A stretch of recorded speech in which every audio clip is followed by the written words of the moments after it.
on aurait proposé, ou on va proposer, un contrat de 150 millions pour Max Verstappen pour quitter Red Bull et éventuellement aller donc du côté de chez Mercedes. Alors ce chiffre, 150 millions, on a un peu écarquillé les yeux, on s'est nettoyé les oreilles en se disant attends, qu'est-ce qui se passe et on se pose la question, est-ce que c'est délirant? Est-ce que ça fait partie des choses qui se pratiquent dans le sport?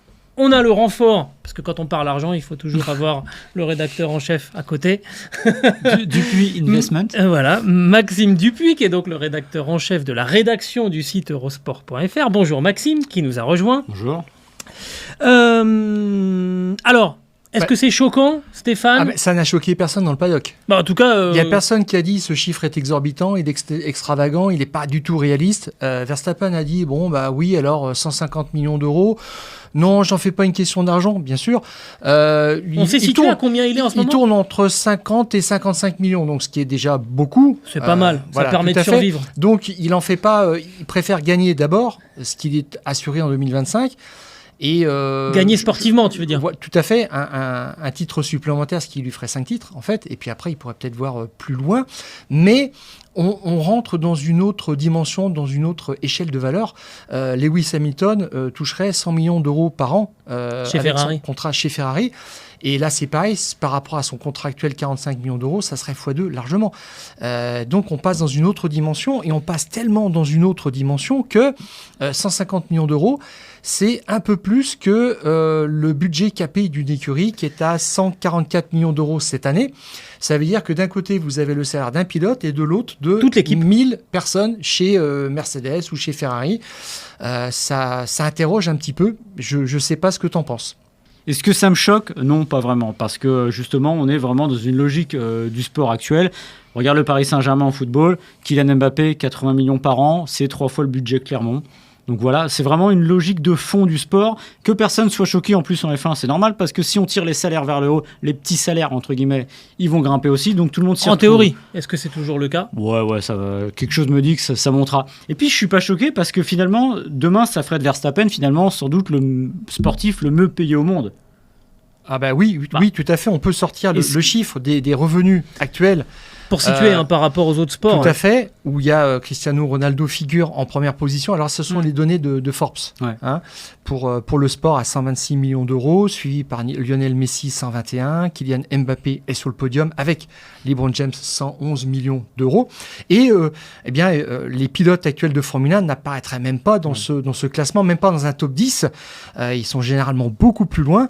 Et là, ça ferait surgir Max Verstappen en première position directement et Lewis Hamilton dans le top 6, top 7. Je suis plus choqué de voir Ronaldo et Messi encore à cette position-là aujourd'hui que de voir Verstappen justement prendre la première place. C'est le meilleur pilote du monde. En activité, oui. C'est une super élite, la F1. Oui. C'est 20 pilotes, je veux dire, c'est la crème de la crème. Donc moi, ça me choque pas de le voir là. Et puis, c'est vraiment... Il faut dire quelque chose, je me suis replongé un peu dans mes souvenirs, repenser aux meilleurs pilotes, peut-être de l'histoire encore, je sais pas, ça, je vous laisse définir ça. Michael Schumacher, au moment où Ferrari vient le chercher chez Benetton, il paye 60 millions de dollars sur 2 ans, et ça le met dans les 3 sportifs les mieux payés au monde. Donc finalement, moi j'ai l'impression que pour la F1, c'est juste un rattrapage. Et ça correspond à une réalité économique. On parlait effectivement de Ronaldo et de Messi qui sont engagés sur des fortes sommes parce qu'ils représentent une énorme image. Je ne sais pas s'ils génèrent réellement cette économie, mais quand on parle d'un contrat de 150 millions d'euros pour Mercedes, il faut le rapporter au chiffre d'affaires du constructeur Mercedes, et c'est le big boss de Mercedes qui va dealer ça, et le chiffre d'affaires de Mercedes, c'est 150 milliards d'euros. Donc c'est la somme payée pour avoir un garçon comme Verstappen, c'est 1000 fois moins. Bon, toute proportion gardée. Et puis, on a vu aussi que ce qu'investit Mercedes en Formule 1, ils ont expliqué qu'il faudrait payer 3 milliards 500 millions de publicité dans les médias pour avoir les mêmes retombées. Les mêmes retombées de notoriété, d'image, je suis d'accord etc. là-dessus. Bon, voilà. Je suis d'accord là-dessus. Il y a une logique à ce que finalement il y a une sorte de rattrapage par le haut des salaires des des grands pilotes de la Formule 1. On n'est pas en train de parler, sans vouloir être désobligeant, on n'est pas en train de parler d'un George Russell pour prendre un pilote qui n'a jamais été titré. Je dire Lance Stroll. Non, ça c'est autre chose. On parle de pilotes, déjà comme tu le disais, il y en a 19 en Formule 1 en ce moment, puisqu'il y a Lance Stroll aussi. Mais on parle de pilotes de Formule 1 qui sont 20 sur la planète, donc déjà il y a quand même un certain talent qu'il faut payer et qui représentent pour beaucoup des constructeurs automobiles avec des revenus générés par les constructeurs automobiles qui sont complètement fous. Donc d'un côté ça me paraît logique. De l'autre, je me demande quand même s'il ne va pas y avoir un mouvement de contrebalancier parce que on a justement mis le budget cap pour ne pas dissuader les constructeurs de venir en disant non mais halte à la folie des grandeurs, on reste calme. Finalement, si vous mettez 140 millions dans l'équipe mais que vous en mettez autant dans le pilote, c'est la négation du budget cap. Donc déjà là, je me dis attention, il y a un danger pour la Formule 1. Parce qu'il y a des constructeurs, des vrais constructeurs qui refuseront de payer ce genre de salaire. Pourquoi ? Et là, c'est autre chose. Le patron de Mercedes, quand il va falloir qu'il décide de faire le chèque ou pas, il y a plein d'autres éléments qu'il va prendre en compte, et il y a la notion de communication. Tu parlais des retombées, il y a la communication pure. Il va passer d'un pilote comme Lewis Hamilton, qui représentait une minorité, qui était très engagé sur les droits sociétaux des minorités, des choses comme ça, à un pilote qu'il va payer plus cher, lui tout seul, que toute son équipe. Je ne sais pas si en termes de message politique, à un moment, il n'y a pas quelque chose qui va un tout petit peu coincer et dire non, on ne peut pas aller jusque-là. Même si, et je garde l'élément le plus fort pour la fin, ce qui n'est pas tout à fait logique, même s'il ne faut pas oublier, et on vient de fêter le 30e anniversaire de la mort de Senna, que les pilotes de Formule 1 mettent à chaque fois qu'ils s'installent dans leur voiture leur vie en jeu, et que ça doit se payer. Je suis désolé, deux mecs qui se renvoient une balle jaune sur un cours de tennis, ils sont pas en danger de mort. Ils gagnent beaucoup de millions, mais ils sont pas en danger de mort. Un pilote qui prend une courbe à 350 km/h, si ça se passe mal, ça peut se terminer là. Donc ça aussi, ça se paye. Il y a les deux éléments et je me demande un peu où on va. J'aime beaucoup le discours comme tu as dit, de un peu faire attention, mais la Formule 1 aujourd'hui, c'est toujours plus. 24 Grands Prix, on va à Las Vegas, on va à Miami. Donc ça me fait toujours marrer un peu cette espèce de schizophrénie entre ce qu'on dit qu'on aimerait faire et ce qu'on fait vraiment.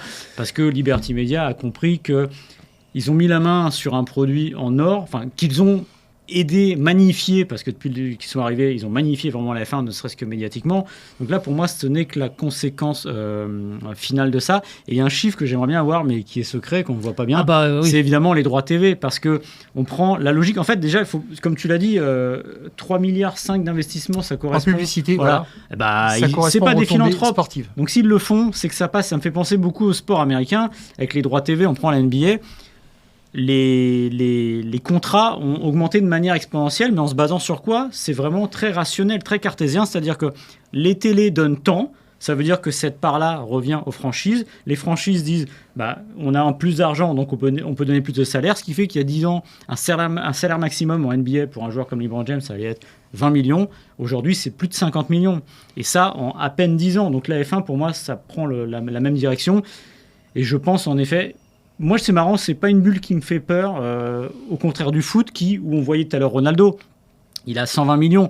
On ne peut pas croire que l'Arabie Saoudite fait du beurre sur le dos de Ronaldo, c'est de l'image. Là, on sait que Mercedes, s'il signe Verstappen à 150 millions, c'est que derrière, ça va leur rapporter un max. Il y aura forcément un modèle qui s'appellera la Verstappen. Et puis, un max, son jeu de mots. Voilà. Il faut prendre aussi des risques, parce que Red Bull, c'est inventeur de canettes de boissons énergisantes. Ouais. Alors, je ne connais pas leur chiffre d'affaires, il faudrait regarder, mais sur le principe même, sur ton chiffre d'affaires, normalement, tu ne dois pas investir plus de 10% de ton chiffre d'affaires en publicité. Eh bien, Red Bull, d'entrée de jeu, ils ont investi 30%. Oui, ça, voilà. c'est Donc, historique. ils ont été très proactifs, ils ont cassé les logiques du marché, de ce qui est admis, et ça a bien fonctionné. Donc, c'est des gens qui sont prêts à prendre des risques, qui voient qu'il y a un sport qui est en pleine explosion. Et là, Mercedes est en train de casser la tirelire.